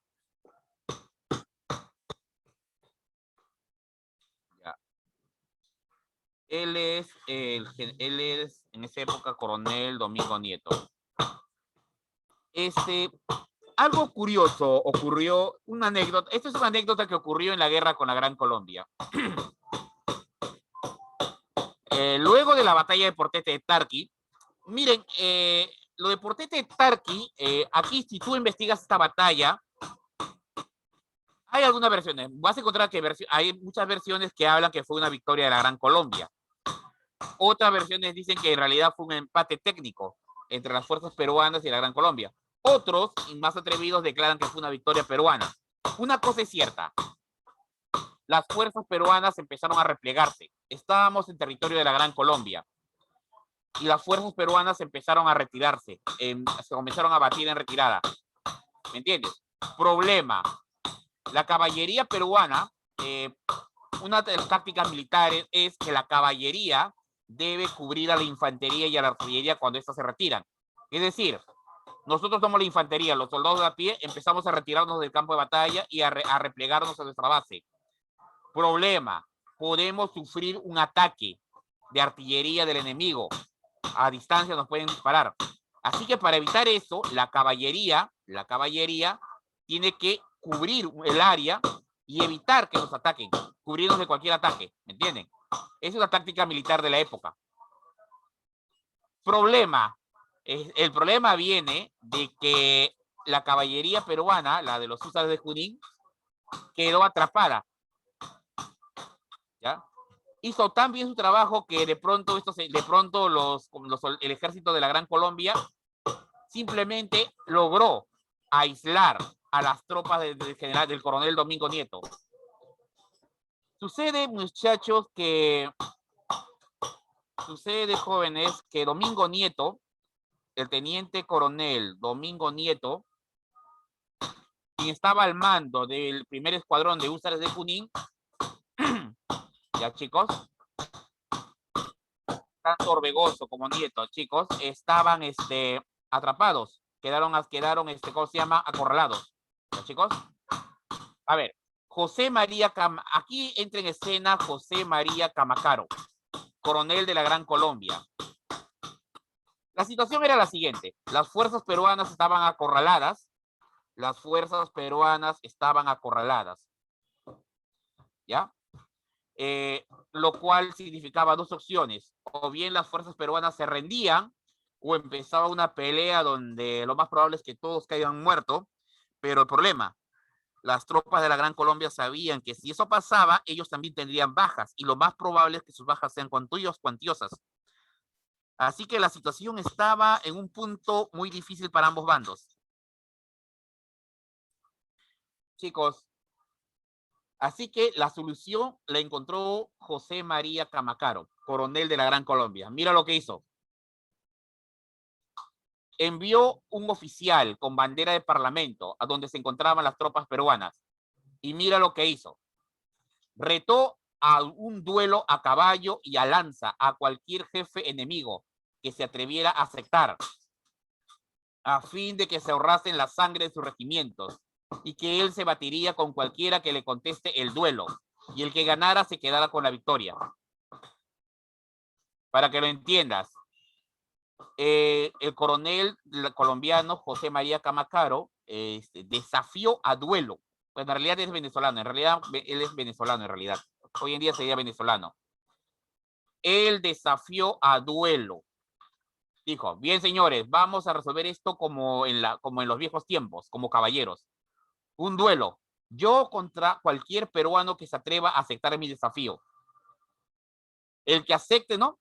Si yo gano, ustedes quedan prisioneros. Y por lo tanto gana la Gran Colombia. Si por alguna casualidad gana el peruano, Perú, victoria peruana. Los peruanos pueden retirarse. Chicos, el desafío fue contestado por el teniente coronel Domingo Nieto, del primer escuadrón de húsares de Junín. Así, esa es la razón por la cual Nieto es muy importante para los húsares de Junín. ¿Ya, chicos? De ese escuadrón, el que estaba al mando era el coronel Orbegoso. ¿Ya, chicos? Ahora, chicos, Camacaro era un tipo muy aguerrido. Había destacado en la guerra de la independencia. Nunca había perdido un duelo. Era su tradición de él, batirse a duelo. Y siempre había ganado. Peleando era todo un profesional, pero Nieto le ganó. El duelo se dio y ganó el peruano. Nieto logró vencer. El comandante José María Caram, rindió la vida atravesado por una lanza. Es decir, Nieto lo atravesó con una lanza. Victoria peruana. ¿Ya? Ahora, al ver muerto a su jefe, los soldados de la Gran Colombia no aceptaron la afrenta y atacaron a los húsares. Pero los húsares lograron detenerlos y acuchillaron a casi todo el escuadrón cedeño. ¿Ya?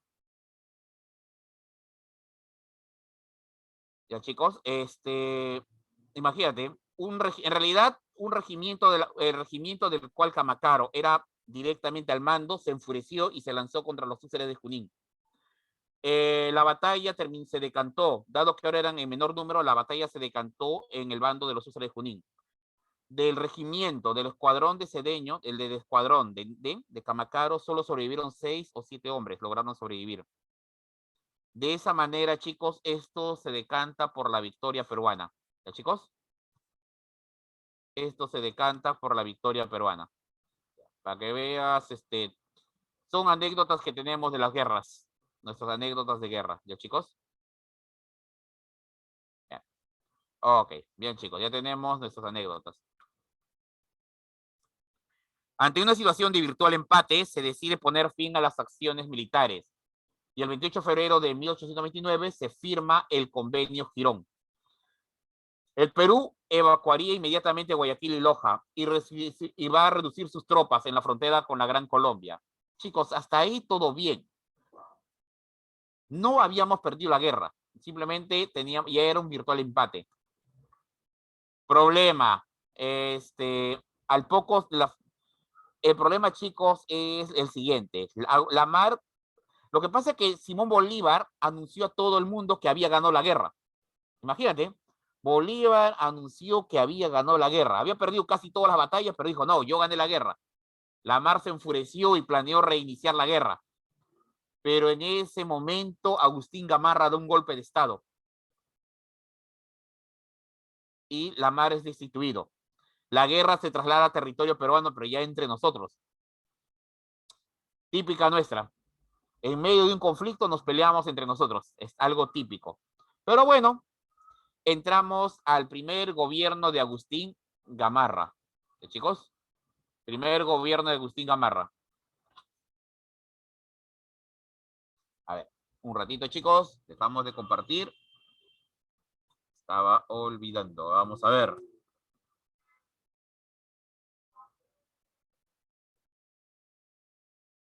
¿Dónde está? Acá está. Ah, no. Ah, verdad. Verdad.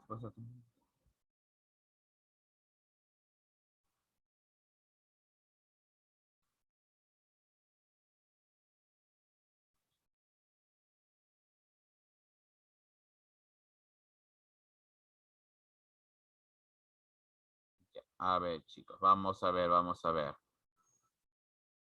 Vamos a desarrollar algunas preguntas antes de continuar, porque si no nos vamos a olvidar. Este es.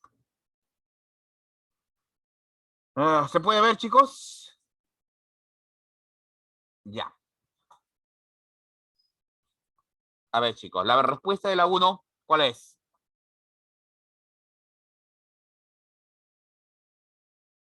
Primer caudillismo, periodo desarrollado entre 1827 y 1845, caracterizado por, a ver, ¿por qué se caracterizó? Impulsar un intenso debate entre las facciones de la élite, destacando el debate entre el derecho al voto de los analfabetos. No. Eso fue cualquier cosa, eso no nos preocupaba.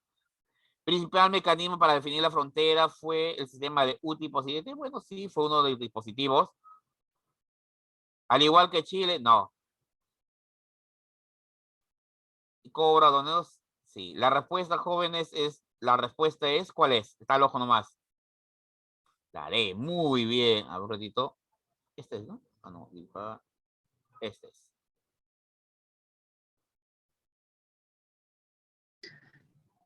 Profesor, la isla 16, ¿verdad? Ah, la 18, señorita. Estamos en el tema 18. La semana pasada... No, de la semana pasada hicimos el 17. Ya. Ok. Bien, chicos. La 1, la dedo. La 2, a ver, mis estimados alumnos. Concluida las guerras de independencia y habiéndose producido la salida de Bolívar del Perú, nuestra naciente república tendría como características, a ver, ¿cuáles son? Perú compartirá fronteras solo con 3 países. ¿Verdadero o falso? Verdadero. Verdadero, muy bien. La administración territorial interna se organizaba por departamentos. Bueno, sí, al inicio sí somos departamentos. Hasta ahí va bien. Así que la 1 y 2 está bien. Ya miren, la A o la D. La A, aquí se define todo. Se mantuvo gran parte de los dominios del virreinato. Gran parte, no todo, solo gran parte. A inicios del siglo XIX, ¿no? Las iglesias protestantes se multiplicaron gracias a la libertad de culto. Chicos, ¿cuál de las 3? ¿3 o 4? ¿Quién es verdadero? ¿La 3 o la 4? ¿Quién es verdadero? O mejor dicho, ¿la respuesta cuál es? ¿La A o la D? La La A, excelente. La A. Se mantuvo gran parte del dominio colonial. Así es, se mantuvo al inicio, estamos viendo bien claros, ¿ya? La naciente república, es decir, al inicio. El número 4 me deja una pregunta, chicos. Libertad de culto, iglesias protestantes. Al inicio de nuestra vida republicana, la religión oficial era la católica. No se toleraba algunas iglesias, pero no era tan abierto. Constituciones posteriores decretaron la libertad de culto y comenzaron a llegar grupos de iglesias protestantes al Perú, pero su presencia no fue tan fuerte hasta el siglo XX, donde empezaron a gobernar. En la actualidad, el Perú, una pregunta que es de cultura general, en la actualidad, el Perú es, según la Constitución, un país cuya la religión católica, en el Perú, la religión oficial es la católica o es un país laico. ¿Qué somos el Perú? Según la Constitución peruana del año 93. ¿Laico o católico? Laico, muy bien. Somos un país laico. ¿Entiendes? Así es, somos laicos. ¿Entiendes? Somos laicos. Muy bien. Ok, sigamos. Número 3. El primer militarismo se caracterizó por el enfrentamiento ideológico entre liberales y conservadores, ¿ya? Que en el fondo era la disputa entre políticas económicas librecambistas y proteccionistas, respectivamente.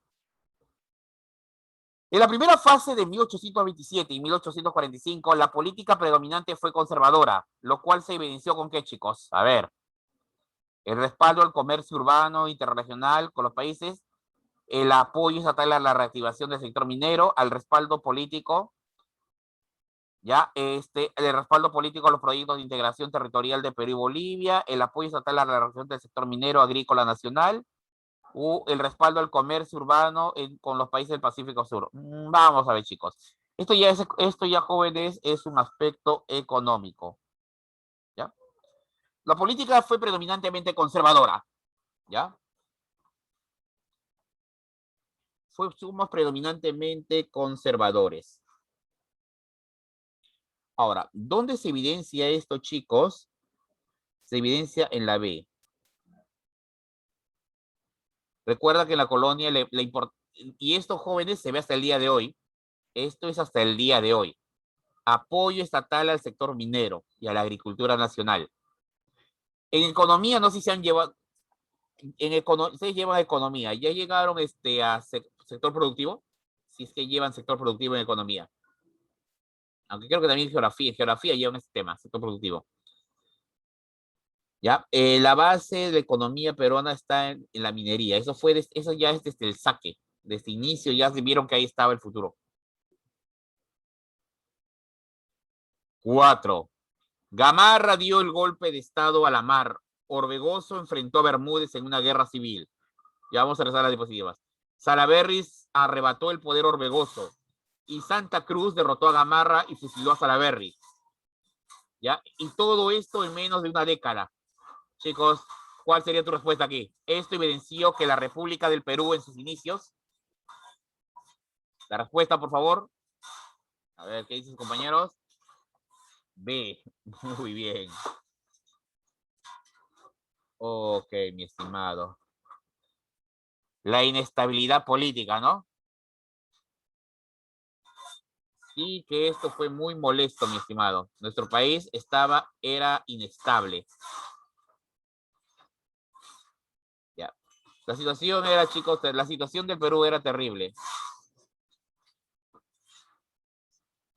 Ah. La B. La B, pensé que lo habían visto, la B. Vuelvo a repetir. Desde el inicio siempre se apoyó la minería y la agricultura, desde el inicio. Pero ojo, agricultura a los terratenientes.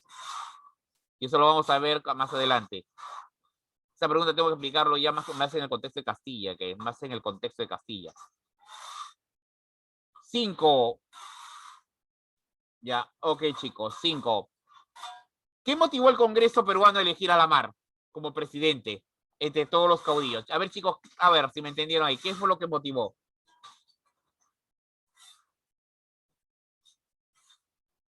Muy bien. Lamar es liberal. Lamar es liberal. Por eso. Un conservador puede negociar con el Congreso. Eso creo que aprendan siempre. El hecho que seas conservador o autoritario se permite negociar. En política tienes que negociar. ¿Me entiendes? En política se negocia. Tú no puedes ir a la prepo a pelearte con todo, porque eso es terrible. Ahí sí todo sale mal. ¿Ya, chicos?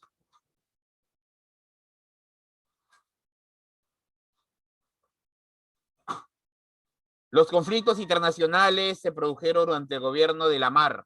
Estuvieron ligados a qué, chicos? A ver, los conflictos, las guerras internacionales.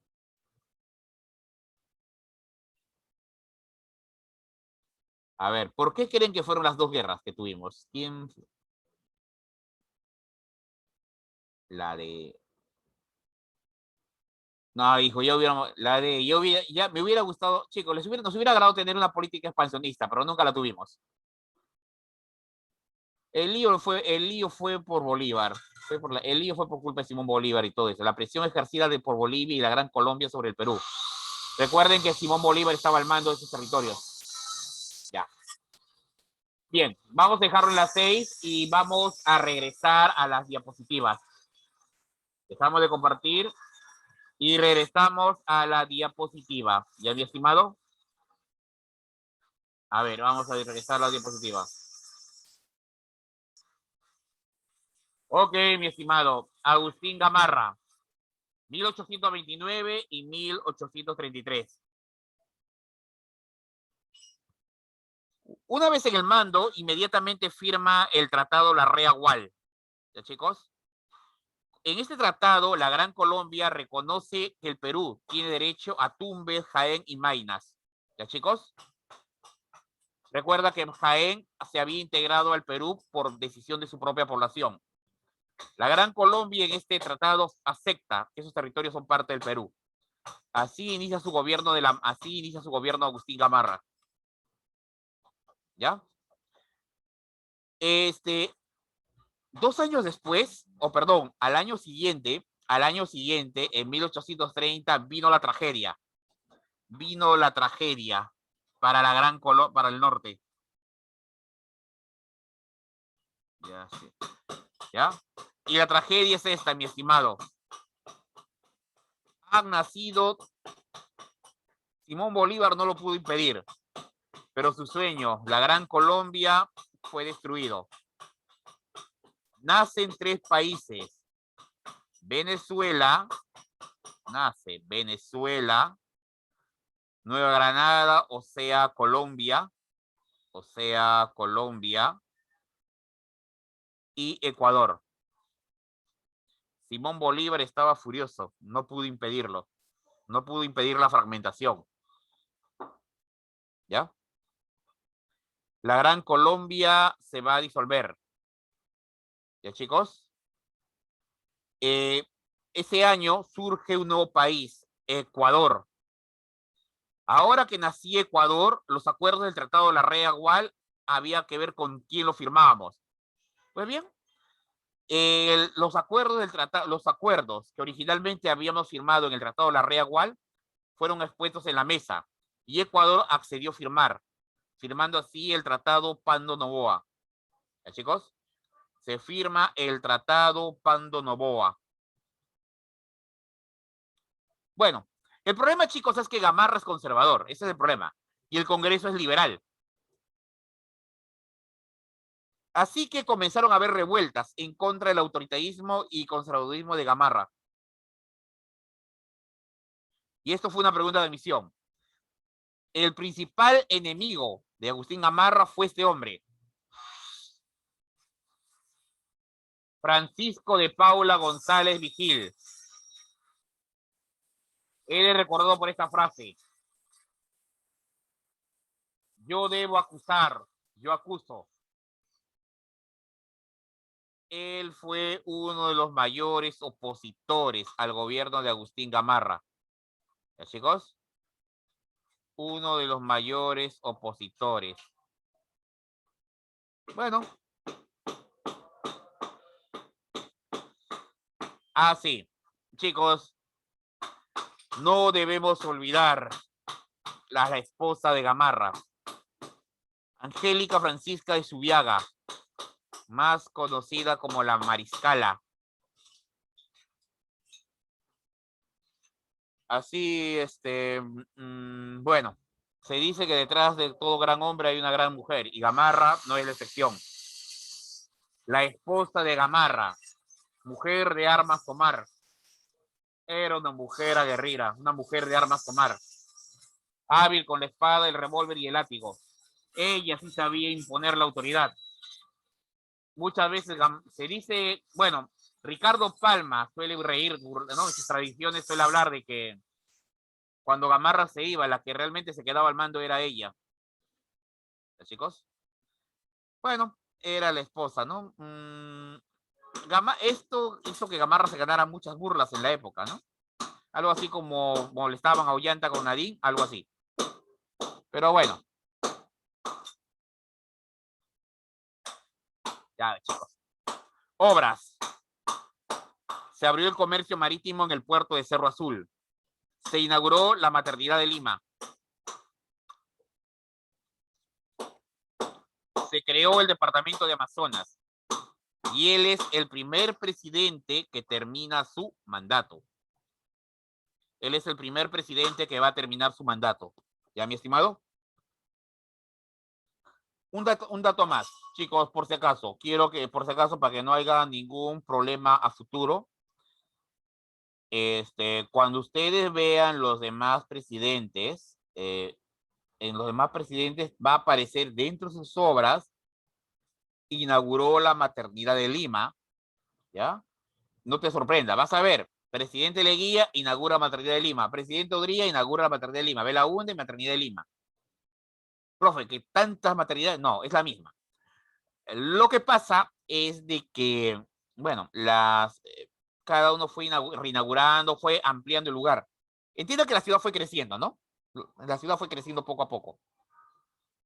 ¿Se entiende eso? Ya, sigamos.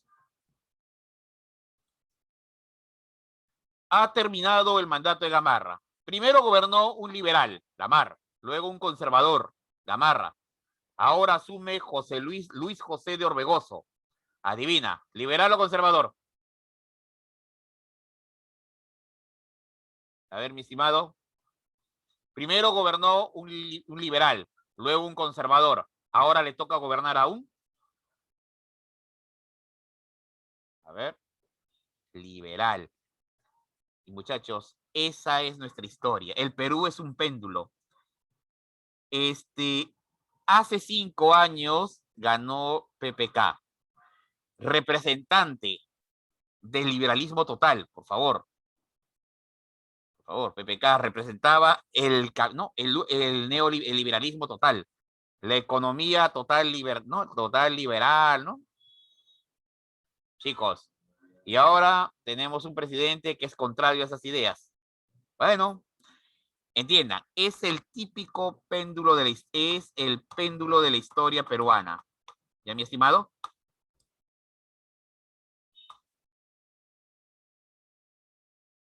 Es el... A ver, un ratito, por favor.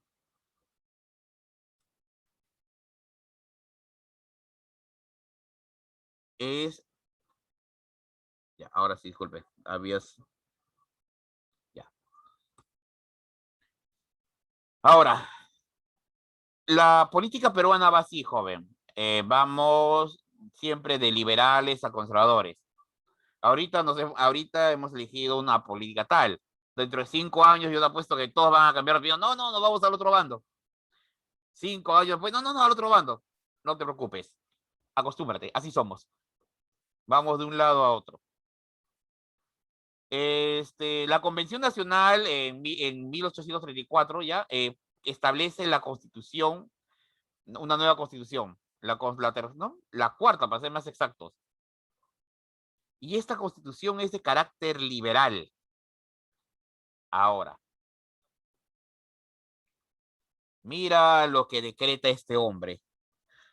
Mira lo que decreta este hombre. En el Perú nadie nace esclavo. ¿Me entiendes? En el Perú nadie nace esclavos. ¿Qué significa eso, mi estimado?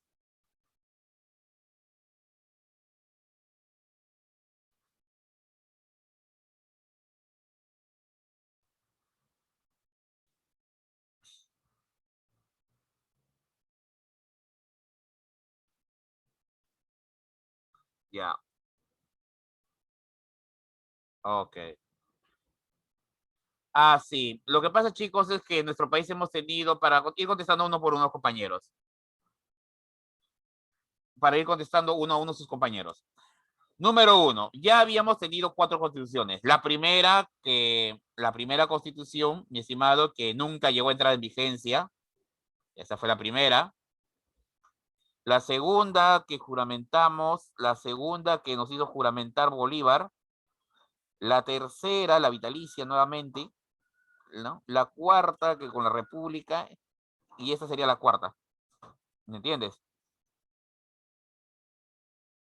Ahora, las constituciones iban entre liberales y conservadoras. Este era el tipo liberal. En el Perú nadie nacía esclavo. Una de las mayores injusticias de la historia peruana es de que se suele olvidar a Orbegoso, la figura de Orbegoso. ¿Ya? La abolición de la esclavitud está más relacionada con Orbegoso que con Castilla. El problema de Castilla, mi estimado, el problema de Castilla, mi estimado, es que cuando él va a abolir la esclavitud ya quedaban muy pocos. Y la mayoría ya eran ancianos. Y más fue un caso de corrupción que una verdadera libertad. Eso lo vamos a ver en el gobierno de Castilla. Lo segundo es que se establece el voto censitario, ¿ya? Volviendo al tema. Nadie nace esclavo porque ya cualquiera que nazca será libre. Luego tenemos el voto censitario. Esto, chicos, es importante. Ojo, hoy en día esto sería prohibido. Hoy en día esto sería prohibido. ¿Ya, jóvenes? ¿Cómo que prohibido? Ay.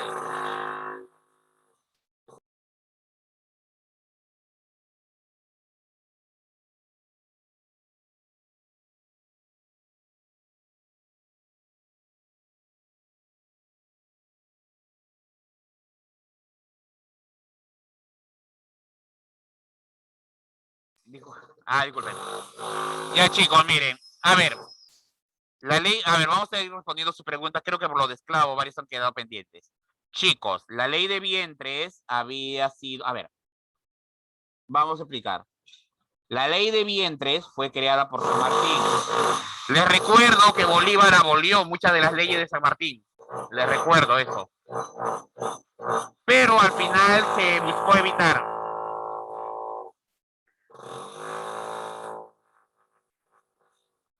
¿Ya?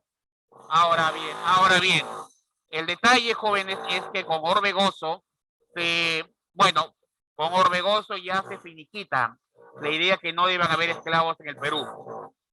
Dejan de haber esclavos para cuestiones prácticas. También se prohíbe la importación de esclavos, es decir, se busca poco a poco ir liberando a todo el grupo. La idea es, jóvenes, que la esclavitud no va con nuestra república, no iba con la República Peruana. Ya, eso es número uno. Lo del voto censitario, mi estimado, ¿de qué trata? Hoy en día esta medida sería considerada como conservadora. ¿Cómo que conservadora? Porque miren, según el voto censitario, la idea era esta. Van a votar todos los que paguen impuestos. ¿Me entiendes? Voto censitario. Van a votar todo aquel que pague impuestos. Pregunta. Ahora, pagan impuestos los que tienen propiedades. Así que la pregunta es, ¿todos los criollos tienen propiedades y son ricos? La respuesta sería no. ¿Todos los indios son pobres? La respuesta es no, hay indios ricos. Ese es el problema, ese es el detalle. Ese es el detalle. Con esta ley prácticamente le abre las puertas a la población indígena. ¿Ya, chicos? A ver, vamos a agregar aquí.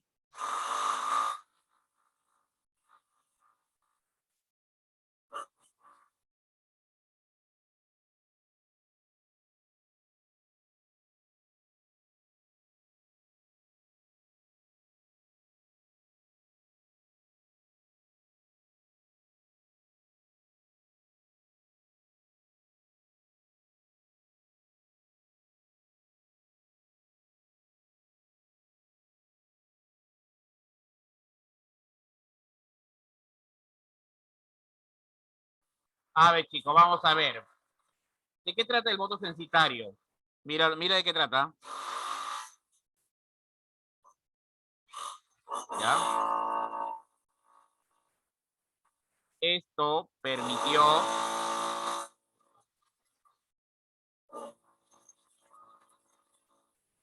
que muchos indígenas,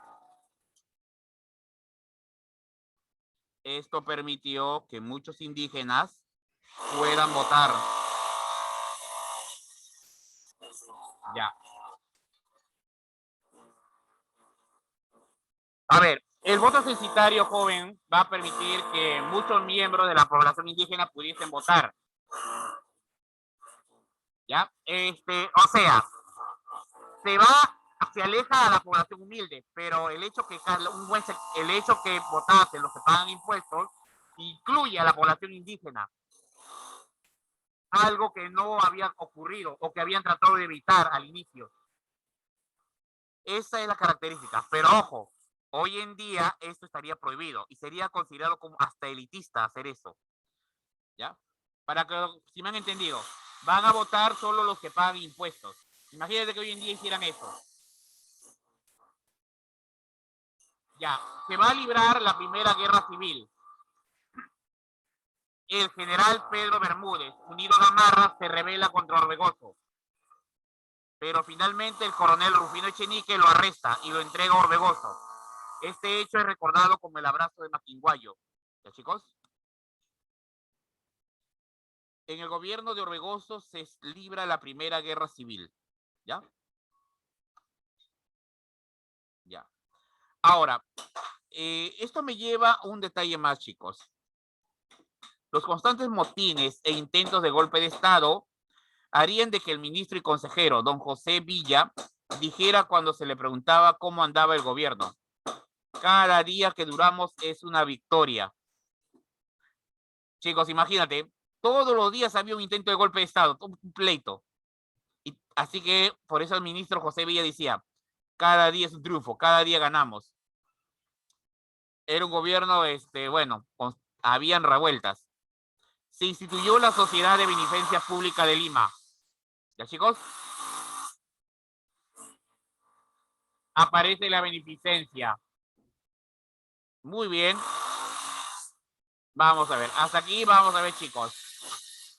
Un ratito dejamos de compartir y pasamos a las preguntas. Faltaría un poco de detalle más. Ya. A ver, sigamos con las preguntas.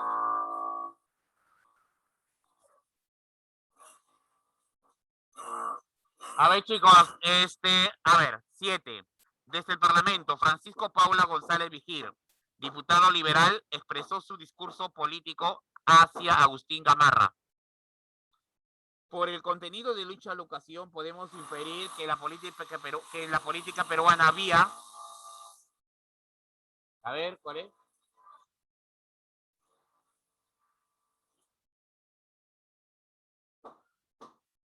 La D. Muy bien, la D. La letra D. Y si tú te das cuenta, hasta el día de hoy esto se mantiene, ¿no? Las cosas no han cambiado mucho, que digamos. En casi 200 años de vida republicana, las cosas no han cambiado. 8. Gamarra firmó 2 tratados internacionales en los que cedía Guayaquil a la Gran Colombia mediante el tratado y luego el naciente estado de Ecuador. A ver, la respuesta. ¿Cuál sería la respuesta, chicos? La B. No. No, es el revés sería. Pano no es lo último. La D, dedo. Muy bien, chicos. La guerra civil encabezada por Pedro Bermúdez contra el presidente Orbegoso llegó a su fin con el simbólico acto del abrazo de Maquinguayo. ¿Ya? A ver. Hubo acuerdos, chicos. Hubo algunos acuerdos establecidos. Ya, chicos, van a haber acuerdos. Obviamente Orbegoso no renunció, obviamente. A ver, uno de los acuerdos que se hace, chicos, es uno de los acuerdos es lo siguiente. Entrega de algunos cargos al bando conservador y el alza parcial de los aranceles. Es decir, a lo que pasa, chicos, a ver. Ese fue uno de los acuerdos, la B. Fue un acuerdo. Lo que pasa es que el bando conservador representaba también los intereses de los productores, de los industriales. ¿Ya, chicos? Bien. Vamos a ver, chicos, la 10. A ver, la 10 lo voy a dejar como pregunta, chicos.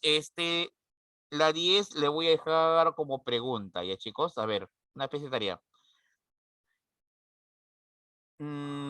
A ver, dejamos de compartir. A ver, intenten la 10, chicos. Dejamos de compartir un rato y volvamos a la diapositiva. Ya está. Ok. Ya, chicos, miren. Van a tener 5 minutos o 5 minutos de receso, chicos. De ahí van a regresar conmigo. ¿Ya, chicos? Es de 10 a 2. Sí, chicos. Un arreglo que hicimos. La próxima semana no van a tener conmigo. Van a tener con el profesor Yucra. 4 horas con Yucra. El día de hoy se quedan solo conmigo. La próxima semana con HU. ¿Ya, chicos? Solo por esta vez. Está bien, profesor. Ya, regresan en 5 minutos. O 10, creo. 10 minutos, ¿no? Acabamos de compartir. Sí, profe, 10 está bien. Ya, Miss. Dime.